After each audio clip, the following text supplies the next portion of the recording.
Okay, I'm Bernard Stringer, and as you said, I was the first graduate of Black Studies. I had something else laid out, but the other panels have covered all of it, and there's no use in me going back. So we're talking about, I'm going to talk about the strike and then after the strike. There were 3 principles in the strike. End racism, to gain self-determination for third world people, and seize your power through revolutionary principles. Yeah. And the revolutionary principles, I think, really got us. And I'll explain that a little bit.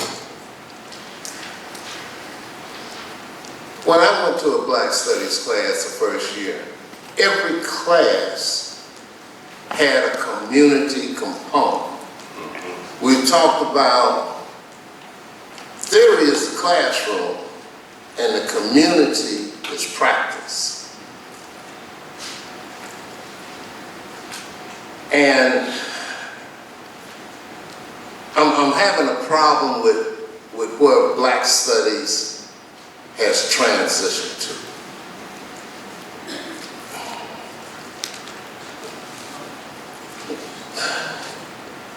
It has transitioned to an Africanized entity. Oh, let me ask this question. How many of you have taken Black Studies classes? Good, good. The principles now, well, let me ask this question. How many of you in your classes have a community component where you actually go into the Black community? I'm not talking about third world, the Black community, and do some work. That's what I'm talking about. Black Studies started out as working in the Black community. And that just has gone by the wayside.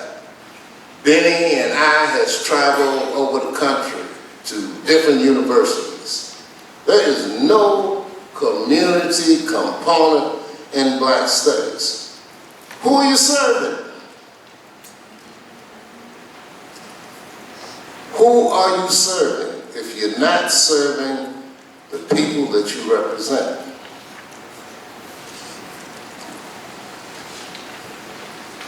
Our first year after the strike ended, there was 3 or 4 people who worked on hiring. After the strike ended in March, there was 6 months until the first class. It was in September. Joe White, Bob Christman, Carl Otter Simon, who later became Demira Ahmed, they interviewed and hired all of the teachers. And all of those teachers had a revolutionary principle of mind. And they were connected to the community. After the first year, all of the instructors was fired. All of them. So somebody had talked about, what happened when you have the first year and the people are gone. So after the first year, all of us were gone who were involved in the creation of Black Studies. A couple of years after that, it became Africana Studies, not only here, but all over the country.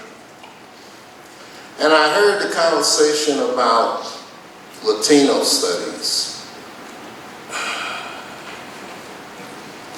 They took all hours away. And what happened was, when you went to Africana Studies, you sort of diluted the community connection, the dilution factor.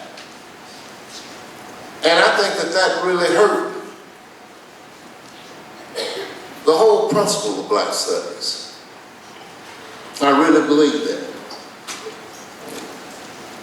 Already? I'm gonna give y'all the experience I had. I'd come out here and met with Christine Harris. I think she worked with Montero. So I'm just sitting there talking with her. I said, you know, I was the first graduate in Black Studies. She said, oh, no, that's somebody else. I said, white folks keep good records. She jumped on the computer. In 4 minutes, 4 or 5 minutes, she looked back at me and says, you're absolutely correct. Why was that? That's the question I asked. Why was that? Well, Carlotta Simon had a real good cook. This was what she said. And she said it in a book that Kitty Epstein had. And Kitty she's the principal on the book, but my name is on it too. She says, the politicals was pushed out and the culturals continued on. We were very political. All these people you see have talked today were very political. They were not cultural. They were revolutionaries. It was about changing education. That's what they were about. But Ford, okay, and the other Ford and the other people, the powers that be, that's what they wanted. And that's what has happened. I defer to you, Peter.